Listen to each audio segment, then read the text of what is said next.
Hi guys, it's John here again. I want to make another video blog because I want to talk about a subject that has stayed in my mind for years, that has stayed in my awareness because of the work I do with young people. And we talk a lot about poverty, we talk about inequality, we talk about poor education, we talk about better opportunities for young people. But there's one strand that runs through all these different issues I work on, whether it's mental health or education for girls. And it's this poverty of aspiration. It's this sense of not good enough, or not being powerful, or not deserving to have a voice.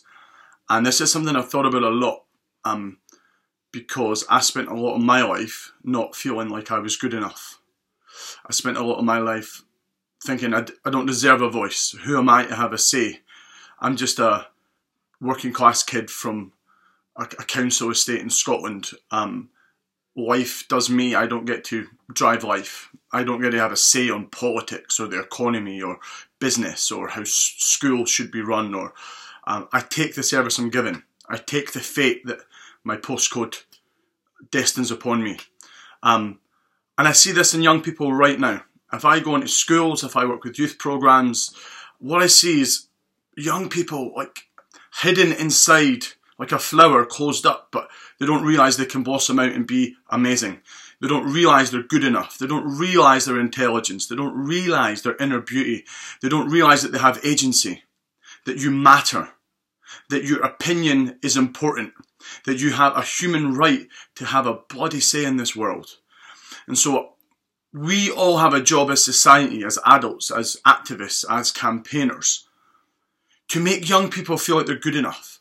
To say to young people, you deserve to have a say. And you have to have a say, because look at the state of affairs right now.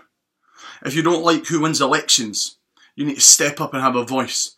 If you don't like who's been voted as presidents or prime ministers, if you don't like Brexits, if you don't like the state of the economy, if you don't like the fact that 1 in 4 kids still live in poverty in developed countries, if you don't like that kids still go to school without a healthy breakfast in their stomachs, that we still have massive issues around mental health, we still treat black people like they're second-class citizens because of stereotypes and judgments, police brutality and the justice system.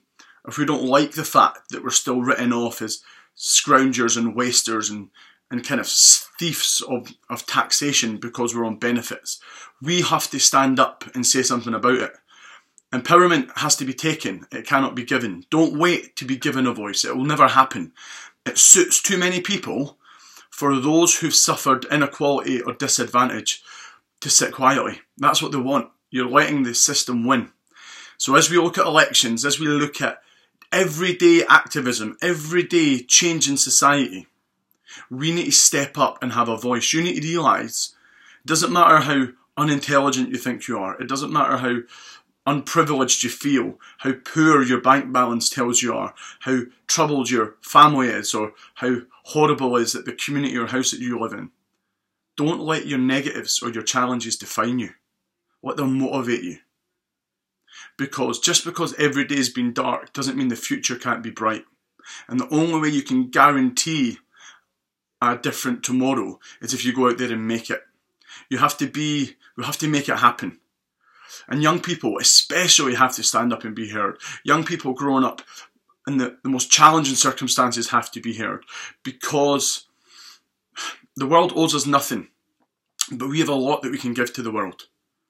It's taken me a long time to be proud of the views I hold, or to be proud of the background I come from, where I was just mocked as that fat, poor ginger kid who come from the broken family, who was surrounded by drugs and council housing. Be better than that. I'm not judging that, but people have low expectations, then you achieve low things. We have to raise our own expectations. Young people are the experts on young people. You don't have to be some academic political guru to have an opinion on an election. Speak the way you speak. Use the words you want to use. Make them listen. Don't let this invisible, pompous judgment govern your sort of involvement, that you have to be a certain way or come from a certain place or speak in a certain way. You matter right now. We're not the leaders of tomorrow. We can lead today. And the difference is the world will be run by those brave enough, audacious enough to stand up and realise it in their mind. And if you believe that having heart and caring about people and having gumption to get out there and try and do something, if you believe that that's our key indicator of leadership, that getting out there and giving it a go is what creates change, what's beautiful about that is every one of us can choose to raise our voice. Every one of us can get involved in our community. Every one of us can care about brothers and sisters around us and someone else. But it starts inside you by believing you can get out there and do it. That's what I'm trying to do every day.